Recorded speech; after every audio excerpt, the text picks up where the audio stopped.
Good morning. Unique शिक्षण संस्थान की ऑनलाइन क्लासेज में आपका स्वागत है। और 11th क्लास के अंदर हम जो हमारी राजनीति विज्ञान है, भारत का संविधान, सिद्धांत और विवाद, इसके अंदर हमारा जो टॉपिक था, अध्याय था, वो चल रहा था हमारा चौथा, कार्यपालिका, जिसके अंतर्गत हमने चर्चा की थी कि कार्यपालिका क्या है। सरकार का वह अंग जो विधायिका के द्वारा जो बनाए गए कानून हैं, नीतियां हैं, उनको लागू करने का जो उत्तरदायित्व है, जिस अंग का है, उसको हम क्या कहते हैं? कार्यपालिका। आज अपन चर्चा करेंगे कार्यपालिका के प्रकार।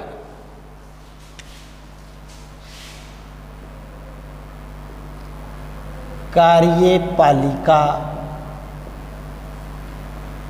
के प्रकार कि कार्यपालिका कितने प्रकार की होती है। देखो, साधारण रूप से कार्यपालिका को हम दो प्रकार में मान सकते हैं। कितने? कार्यपालिका को दो प्रकारों में बांट सकते हैं।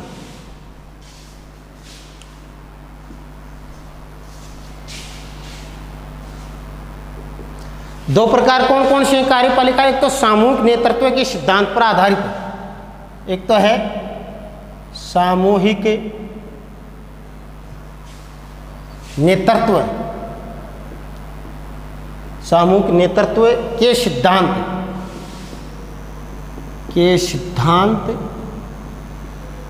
पर आधारित, के सिद्धांत पर आधारित प्रणाली। दूसरी है, वो है एक व्यक्ति के नेतृत्व के सिद्धांत पर आधारित प्रणाली। एक व्यक्ति के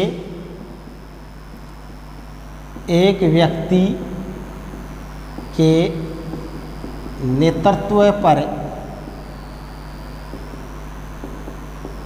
आधारित, एक व्यक्ति के नेतृत्व पर आधारित, एक व्यक्ति के नेतृत्व पर आधारित प्रणाली।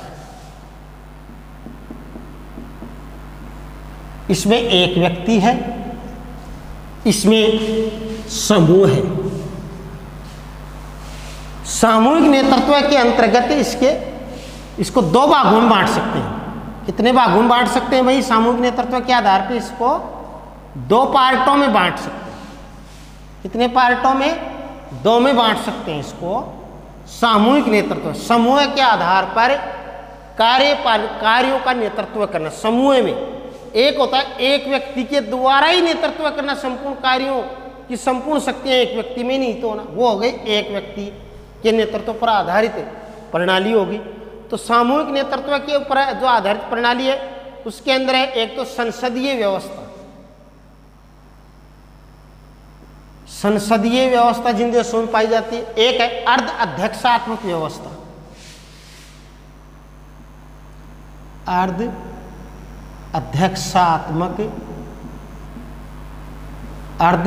अध्यक्षात्मक जो प्रणाली है, वो अर्ध अध्यक्षात्मक, मतलब इसके अंदर अर्ध अध्यक्षात्मक में एक व्यक्ति नहीं, जो शक्ति है वो दो व्यक्तियों में विभाजित है। एक कोई किसी व्यक्ति को पावरफुल नहीं बनाएगा। यहाँ पर संसदीय व्यवस्था, इसके अंदर विशेष तौर से सरकार का जो प्रमुख होता है, उसको हम प्रधानमंत्री कहते हैं। उसमें वास्तविक कार्यपालिका पाई जाती है। और यहाँ पर संसदीय प्रणाली में नाम मात्र की कार्यप्रणाली। और इसके अंदर जो प्रणाली पाई जाती है, जो व्यवस्था पाई जाती है, वो केवल एक ही पाई जाती है, उसको कहते हैं अध्यक्षात्मक।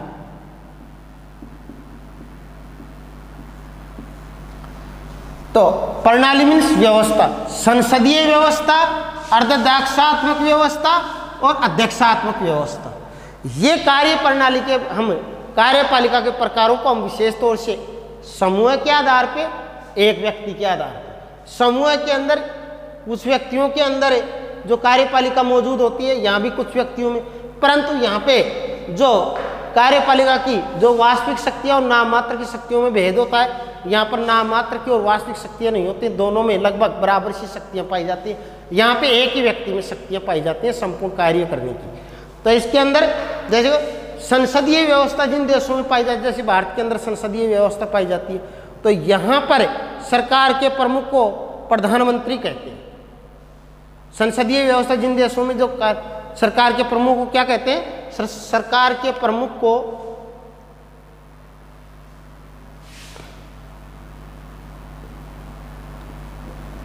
सरकार के प्रमुख, अपने सरकार का प्रमुख कौन है? मोदी जी। तो सरकार के प्रमुख को प्रधानमंत्री, सरकार के प्रमुख को प्रधानमंत्री कहते हैं। इसमें सरकार के प्रमुख को क्या, संसदीय व्यवस्था वाले देशों में सरकार के प्रमुख को क्या कहा जाता है भाई? प्रधानमंत्री। ये अर्धदेशात्मक में क्या होता है? इसके अंदर क्या पाई जाती है व्यवस्था? राष्ट्रपति देश का प्रमुख होता है। इसके अंदर अर्धाध्यक्ष में राष्ट्रपति देश का प्रमुख होता है। देश का प्रमुख कौन होता है? राष्ट्रपति। यहाँ पे देश का, सरकार का प्रमुख कौन होता है? प्रधानमंत्री। यहाँ देश का है, यहाँ पे सरकार का है। फिर अध्यक्षात्मक में क्या पाया जाता है? राष्ट्रपति देश का प्रमुख होता है। इसमें भी राष्ट्रपति देश का प्रमुख होता है। जो कुछ होता है अध्यक्षात्मक के अंदर, सारी शक्तियां किसमें मौजूद होती है कार्य करने की? राष्ट्रपति में।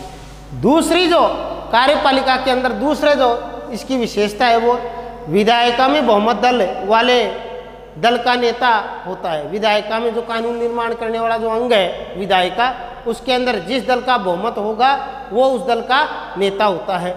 वह विधायिका में बहुमत वाले दल का नेता होता है। विधायिका में बहुमत, विधायिका में बहुमत वाले दल का नेता होता है।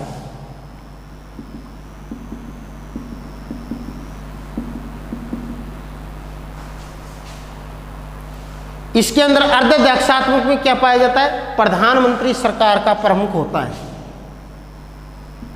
प्रधानमंत्री सरकार का प्रमुख होता है। और इसमें कौन प्रमुख होता है भाई? वही कौन? राष्ट्रपति सरकार का भी प्रमुख होता है। इसमें राष्ट्रपति सरकार का प्रमुख होता है। जो कुछ होता है इसमें राष्ट्रपति होता है अध्यक्षात्मक व्यवस्था के अंदर, जबकि अर्धदेशात्मक में प्रधानमंत्री सरकार का प्रमुख होता है।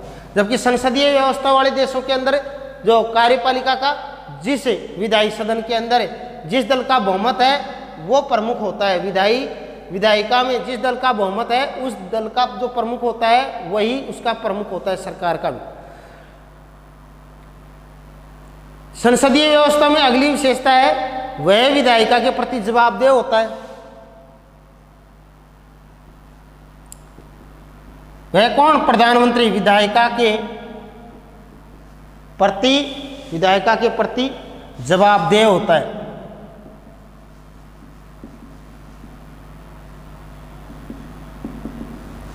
यहाँ विधायिका के प्रति मतलब जो व्यवस्थापिका है उसके प्रति जवाबदेह कौन होता है? यहाँ का सरकार का प्रमुख, जो सरकार का प्रमुख है प्रधानमंत्री, वही जवाबदेह होता है। जिस दल का बहुमत है वो दल जवाबदेह होता है।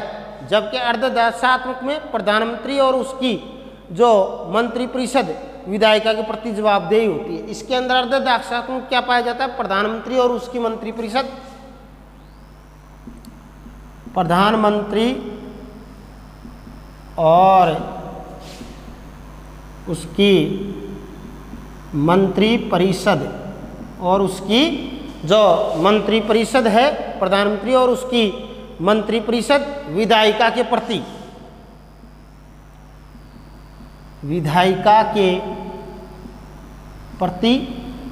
जवाबदेही होती है। किसके प्रति? विधायिका के प्रति जवाबदेही होती है। देश का प्रमुख देखो कोई भी हो सकता है, किनमें? संसदीय व्यवस्था में तो देश का प्रमुख कोई भी हो सकता है। देश का प्रमुख इनमें से कोई भी हो सकता है और देश का प्रमुख मतलब इनमें से किनमें से, प्रधानमंत्री भी हो सकता है, राष्ट्रपति भी हो सकता है, किसमें, संसदीय व्यवस्था के अंदर, और अध्यक्षात्मक के अंतर्गत राष्ट्रपति का चुनाव आमतौर पर प्रत्यक्ष मतदान से होता है। राष्ट्रपति का चुनाव, राष्ट्रपति का जो चुनाव है प्रत्यक्ष मतदान से होता है। राष्ट्रपति का चुनाव प्रत्यक्ष मतदान से होता है। इसके अंदर देखिए इनमें जवाबदेह होते हैं सारे विधायिका के प्रति अध्यक्ष में संसदीय, जबकि उसके अंदर वो विधायिका के प्रति जवाबदेह नहीं होता है, जिसमें अध्यक्षात्मक व्यवस्था जिन देशों में पाई जाती है वह विधायिका के प्रति जवाबदेह नहीं होता है। राष्ट्रपति विधायिका के प्रति जवाबदेही नहीं होता है। तो इस प्रकार से हमने कार्यपालिका की चर्चा की। कार्यपालिका के दो रूप आते हैं हमारे सामने। एक तो सामूहिक तौर पे सिद्धांत पर आधारित जो प्रणाली, जो व्यवस्था पाई जाती है, जिस सामूहिक आधार पे व्यवस्था प्रणाली दो प्रकार से, एक तो संसदीय, एक अर्धअध्यक्षात्मक। इसके जो सामूहिक नेतृत्व के सिद्धांत पर आधारित जो कार्यपालिका पाई जाती है उसके अंदर एक संसदीय रूप पाया जाता है, एक अर्धअध्यक्षात्मक। संसदीय के अंदर सरकार का प्रमुख प्रधानमंत्री हो सकता है, और जो विधायिका है, जो हमारा सरकार का जो अंग है, उसके अंदर जो जिस दल का बहुमत होता है उस दल का वो नेता होता है, और विधायिका के प्रति भी वो जवाबदेह होता है। कौन? प्रधानमंत्री। और देश का प्रमुख जो राष्ट्रपति भी हो सकता है और प्रधानमंत्री, इनमें से कोई सा भी हो सकता है। अर्धअध्यक्षात्मक के अंदर राष्ट्रपति को देश का प्रमुख बनाया गया है, जबकि प्रधानमंत्री को सरकार का प्रमुख बनाया गया है। प्रधानमंत्री और उसकी मंत्रिपरिषद जो विधायिका के प्रति जवाबदेह होती है। एक व्यक्ति पर नेतृत्व वाली जो प्रणाली पर आधारित जो प्रणाली पाई जाती है, जो अध्यक्षात्मक है, एक व्यक्ति वाली जो अमेरिका के अंदर पाई जाती है, इसके अंदर राष्ट्रपति देश का प्रमुख होता है, वो सर्वश्रेष्ठ होता है कार्यपालिका का। राष्ट्रपति सरकार का प्रमुख होता है, राष्ट्रपति का चुनाव प्रत्यक्ष मतदान से होता है, राष्ट्रपति विधायिका के प्रति जवाबदेही नहीं होता है। तो इस प्रकार से हमने यहाँ पर दो प्रकारों के अंदर, एक व्यक्ति के ऊपर आधारित, एक सामूहिक, एक व्यक्ति के ऊपर जो प्रणाली पाई जाती है वो अध्यक्षात्मक है, सामूहिक पे आधारित जो संसदीय और अर्धअध्यक्षात्मक। संसदीय प्रणाली किन देशों में, जैसे भारत में, इंग्लैंड में संसदीय शासन प्रणाली पाई जाती है। अर्धअध्यक्षात्मक प्रणाली किन कौन से देशों में पाई जाती है, जैसे फ्रांस है। इसके अलावा जो हमारा पड़ोसी जो मित्र राज्य है वो है श्रीलंका के अंदर अर्धअध्यक्षात्मक पाई जाती है। तो श्रीलंका की जो अपन श्रीलंका के बारे में चर्चा कर लेते हैं कि श्रीलंका की अर्धअध्यक्षात्मक कार्यपालिका, देखो श्रीलंका की जो अर्धअध्यक्षात्मक कार्यपालिका वो कैसे क्या काम करती है, इसके बारे में अपन चर्चा करेंगे।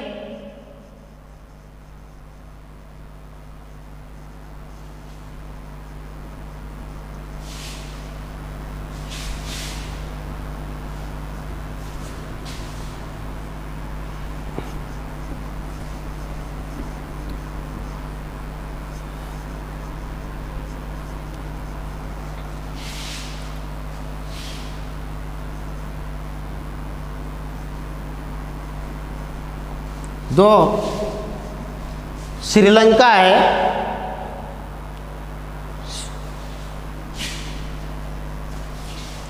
श्रीलंका की अर्धअध्यक्षात्मक है।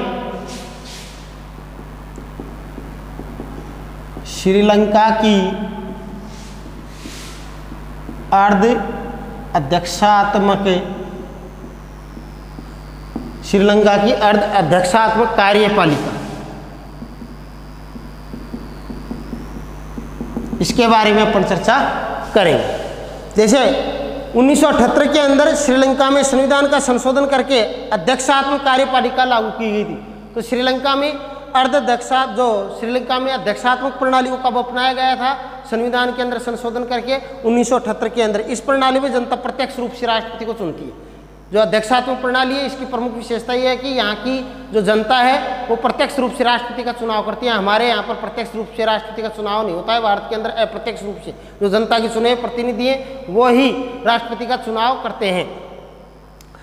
यह संभव है कि राष्ट्रपति और प्रधानमंत्री एक ही दल या अलग दलों के हो सकते हैं। जो जिन देशों के अंदर अर्धदक्षात्मक प्रणाली पाई जाती है, जैसे पर श्रीलंका में पाई जाती है, वहाँ पे एक ही दल का राष्ट्रपति भी हो सकता है और प्रधानमंत्री भी एक ही दल का हो सकता है, और चाहे वो अलग अलग भी हो सकते हैं। संविधान राष्ट्रपति को अर्धदक्षात्मक जिन देशों के अंदर प्रणाली पाई जाती है, संविधान क्या करता है, राष्ट्रपति को व्यापक शक्तियाँ प्रदान करता है। राष्ट्रपति संसद में जो राष्ट्रपति होता है वो संसद में राष्ट्रपति संसद में बहुमत वाले दल के सदस्यों में से प्रधानमंत्री चुनता है। जो अर्धदक्षात्मक के अंदर जो राष्ट्रपति का चुनाव, जो राष्ट्रपति क्या करता है, जिसको प्रधानमंत्री बनाता है, वो प्रधानमंत्री प्रधानमंत्री के तौर पे किसका चुनाव करता है, संसद में जिस दल का बहुमत होता है उस दल के नेता को क्या किसके तौर पे उसका चुनाव या नियुक्त करता है, वो करता है प्रधानमंत्री के तौर पे उसका चुनाव करता है या नियुक्त करता है, चुनता है। मंत्रियों के लिए संसद का सदस्य होना अनिवार्य होता है, लेकिन राष्ट्रपति प्रधानमंत्री और दूसरे मंत्रियों को हटा सकता है। राष्ट्रपति है वो प्रधानमंत्री और दूसरे मंत्रियों को हटा भी सकता है अर्धदक्षात्मक।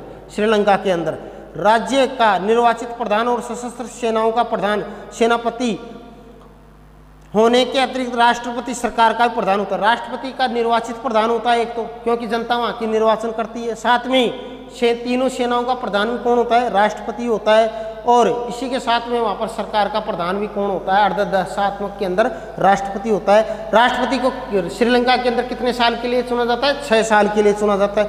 और उसे संसद की कुल सदस्य संख्या के 2/3 बहुमत से जो प्रस्ताव पारित करके हटाया भी जा सकता है। वहाँ पर संसद यदि 2/3 बहुमत से प्रस्ताव पारित कर दे तो श्रीलंका के अंदर राष्ट्रपति को हटाया जा सकता है। यदि वह प्रस्ताव कम से कम संसद के कम से कम आधे सदस्यों के द्वारा पारित किया हुआ होना चाहिए। संसद का अध्यक्ष भी यदि संतुष्ट हो आरोपों से यदि, तो ऐसी स्थिति में संसद का अध्यक्ष उसे सर्वोच्च न्यायालय को भेज सकता है। तो इस प्रकार से श्रीलंका के अंदर अर्धदक्षात्मक कार्यपालिका पाई जाती है। तो अर्धदक्षात्मक कार्यपालिका जो श्रीलंका में कब लागू की गई थी, अध्यक्षात्मक कार्यपालिका लागू की गई थी श्रीलंका में अध्यक्षात्मक कार्यपालिका लागू की गई। कहाँ पर, श्रीलंका के अंदर। कब लागू की गई थी भाई, 1978 के अंदर लागू की गई थी वहाँ पर। और इस प्रणाली के अंदर कौन सी प्रणाली में, जो श्रीलंका में लागू अध्यक्षात्मक प्रणाली लागू की गई थी, इस प्रणाली के अंतर्गत मतलब अध्यक्षात्मक प्रणाली के अंतर्गत क्या क्या किया जाता है, इस प्रणाली के अंतर्गत जनता प्रत्यक्ष रूप से राष्ट्रपति को चुनती है। जनता प्रत्यक्ष रूप से राष्ट्रपति को चुनती है। तो कहने का मतलब श्रीलंका में राष्ट्रपति का चुनाव कौन करती है, वहाँ की जनता करती है। अपने यहाँ पर जनता नहीं करती है, बल्कि जनता के चुने हुए जो प्रतिनिधि हैं वो राष्ट्रपति का चुनाव करते हैं।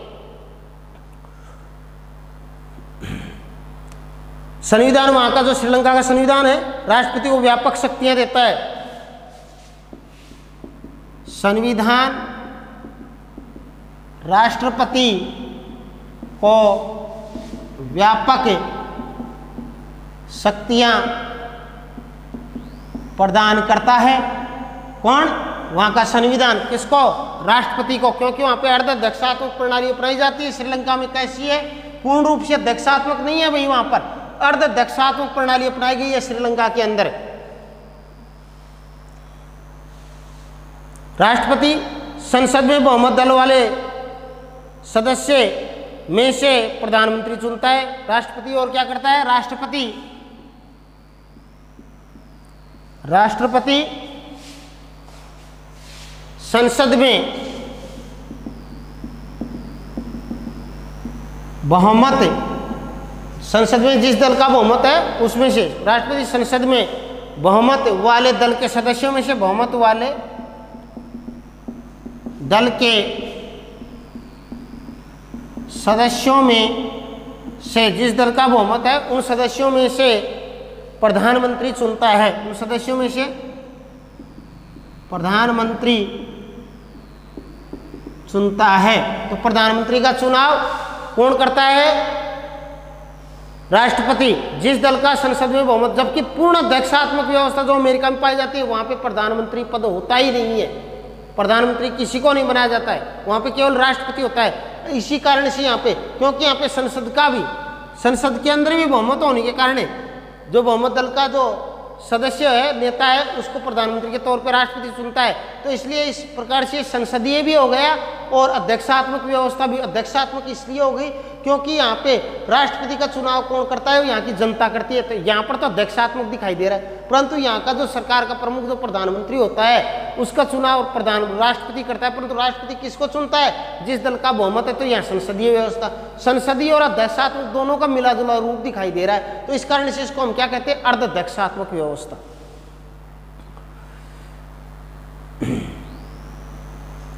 साथ में ही देखो, राष्ट्रपति प्रधानमंत्री और दूसरे मंत्रियों को भी हटा सकता है। राष्ट्रपति को इतना पावर, यहाँ पे राष्ट्रपति को इतना पावरफुल बनाया गया है कि राष्ट्रपति प्रधानमंत्री और दूसरे मंत्रियों को भी हटा सकता है।